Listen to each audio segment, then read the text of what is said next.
ہاتھ بس اتنا تک محدود رہ گیا ہے کہ ختم شریف پڑھ لیا، 11ویں شریف کا کھانا کھا لیا، اور جب 11ویں والے پر بمباری ہو رہی تو چپ کر کے خاموش سب بیٹھ گئے۔ 11ویں شریف دیتے رہتے، 11ویں شریف پکاتے رہتے ہیں، 11ویں شریف کھاتے رہتے ہیں۔ سبحان اللہ، کرنی چاہیے، بڑی برکت ہے، ہم خود کرتے ہیں، حاضر بغداد شریف بھی ہوتے ہیں، لیکن جب 11ویں والے پیر کے مزار پر بمباری ہو رہی تھی تو لوگ بیچارے خاموش ہو گئے تھے، کچھ نہیں بول رہے تھے۔ کیوں؟ اس لیے کہ حکومت ناراض ہو جاتی اور امریکہ ناراض ہو جاتا۔ 11ویں والے پیر کے مزار پر بمباری ہو رہی ہے تو ہونے دو، ان کو اس سے کوئی بحث نہیں تھی بہت سے لوگوں کو، الا ماشاء اللہ۔ اور جو لوگ عملی طور پر عراق کی حمایت میں یا امریکہ کی مخالفت میں میدان عمل میں تھے، ان کو اسلام کے دشمن اور امریکہ کے ایجنٹ کی پروپیگنڈا کرتے تھے کہ ان کو صدام حسین سے پیسے مل گئے ہیں۔ صدام حسین تو پیسے بعد میں دیتا، پیسے تو پہلے 11ویں والے پیر دے رہے تھے، ان کا کھاتے آ رہے تھے ہم لوگ، وہ دے رہے تھے، ان کا کھا رہے تھے تو پھر انہی کا گا بھی رہے تھے۔ لیکن بہت سے لوگ ڈر کے بیٹھ گئے اور کہا کہ نہیں، یہ تو سیاسی مسئلہ ہے۔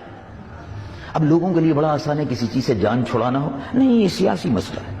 اچھا بھائی، سیاسی مسئلہ کیا ہوتا ہے؟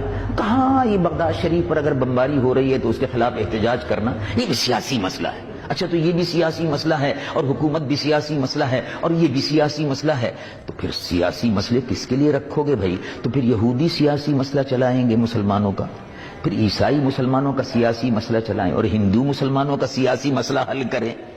سیاسی مسئلے تو مسلمانوں ہی کو حل کرنے ہوں گے۔ اگر مسلمان ہی اپنی سیاست سے خود دستبردار ہو جائے تو کہ یہودی اور عیسائی اور ہندو آ کر مسلمانوں کی سیاست کریں گے اور مسلمانوں کا نظام حکومت اور مسلمانوں کی گورنمنٹ جو ہے اس کو چلائیں گے؟ یہ تو سوچنے کی بات ہے۔ لیکن بے عقل لوگ، محدود ذہن کے لوگ، جن کا ذہن محدود ہے، انہوں نے اپنے دین کو اسی میں محدود کر لیا۔ بس نماز روزہ حج و زکوٰۃ ہے، اور اس کے علاوہ ان کو قرآن شریف میں کوئی اور چیز نظر ہی نہیں آتی۔ اگر نماز روزہ حج و زکوٰۃ ہی تھا تو پھر ابوبکر صدیق کو حکومت کرنے کی اور حکمراں بننے کی ضرورت کیا تھی؟ ابوبکر صدیق تو نقش بندیوں کے پیشوا ہیں، ختم خواجگان پڑھتے رہتے مسجد نبوی میں، حکومت کرنے کی کیا ضرورت تھی؟ عمر فاروق رضی اللہ عنہ وارضہ کو حکومت کرنے کی کیا ضرورت تھی؟ اور راتوں کو تہجد کی نماز چھوڑ کر، مسجد نبوی چھوڑ کر، مدینے کی گلیوں میں بیواؤں اور یتیموں کے گھروں کو تلاش کرنے کی کیا ضرورت تھی؟ کبھی سوچا؟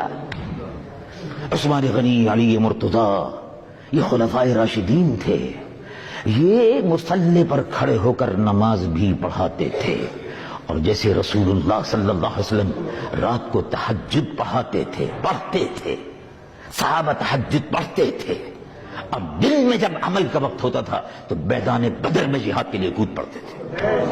یہ بھی سنت ہے، فقط وہی سنت نہیں ہے۔ نماز بھی فرض ہے، روزہ بھی فرض ہے، زکوٰۃ بھی فرض ہے، حج بھی فرض ہے، اور یہ تمام فرائض ہے، لیکن اسی کے ساتھ ساتھ جہاد بھی اس میں شامل ہے۔ اگرچہ فرض وہ نہیں ہے لیکن فرض کفایہ بہرحال اپنی جگہ پر موجود ہے۔ بہرحال بات یہاں سے چلی تھی کہ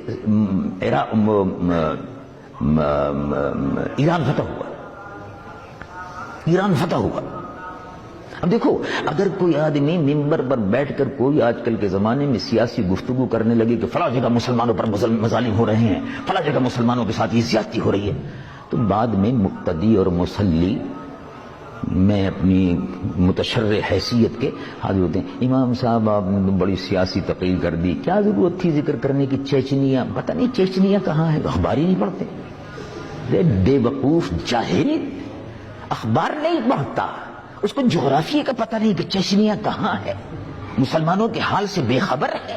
رسول اللہ صلی اللہ علیہ وسلم نے ارشاد فرمایا، المؤمن للمؤمن کالبنیان یشد بعضہ بعضا، او کما قال صلی اللہ علیہ وسلم۔ مومن ایمان والے ایک دوسرے کے لیے ایسے ہیں جیسے عمارت کی اینٹیں، اور یہ بنیاد جو اٹھائی گئی ہے، کالبنیان یشد بعضہ بعضا، جیسے بنیان، یہ اینٹیں، یہ برکس، یہ اینٹیں ایک دوسرے سے ملی ہوئی اور جڑی ہوئی ہیں، جڑ سے نیچے سے اوپر تک، اسی طرح سے مسلمان روح زمین کا ایک دوسرے سے جڑا ہوا ہے۔ اور اسی کی بنیاد پر ارشاد فرمایا انما المؤمنون اخوہ، قرآن مجید فرقان حمید میں فرمایا ایمان والے ایک دوسرے کے بھائی ہیں۔ اب تم اپنے بھائی کے حال سے بے خبر ہو۔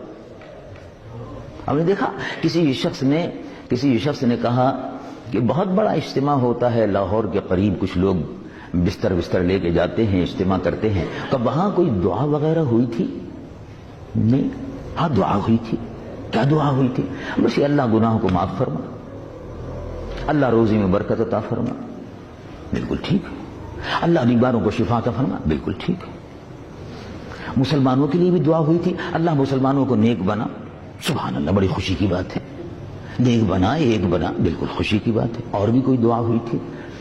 نہیں، اور تو کچھ نہیں ہوئی تھی۔ ارے بھائی مسلمان مر رہے ہیں، ان کے لیے دعا ہوئی تھی؟ نہیں ہوئی تھی۔ کشمیر میں مسلمانوں کا قتل عام ہو رہا ہے، دعا ہوئی تھی؟ نہیں ہوئی تھی۔ ذرا غور فرمائیے، 10,000 مسلمان عورتوں کی عصمت ہندو لوٹ چکا ہے اور مسلسل کشمیر میں لوٹ رہا ہے جی، اور مولوی صاحب دعا نہیں کرتے کیونکہ سیاسی مسئلہ ہے۔ اللہ اکبر، مسلمانوں کا قتل عام ہو رہا ہے، یہ سیاسی مسئلہ ہے۔ 40,000 مسلمان، یہ ایمنسٹی انٹرنیشنل کی رپورٹ ہے کہ 40,000 آدمی مسلمان کشمیر میں اب تک شہید ہو چکا ہے۔ 40,000 اور 1 لاکھ کے قریب مسلمان معذور ہو کر مظفر آباد اور اس کے اردلواح میں کیمپوں میں پڑا ہوا ہے۔ کسی کا ہاتھ کٹا ہوا ہے، کسی کی آنکھ نکلی ہوئی ہے اور کسی کی ناک کٹی ہوئی ہے، عورتوں کی چھاتیاں کٹی ہوئی ہے، اور دعا نہیں ہو رہی۔ کیوں بھائی، کیا بات ہے؟ سیاسی بات۔ اچھا، یعنی کشمیر کے مظلوم مسلمانوں کے لیے دعا کرنا سیاسی بات ہے۔ چیچنیا میں قتل عام ہو رہا، چیچنیا کہاں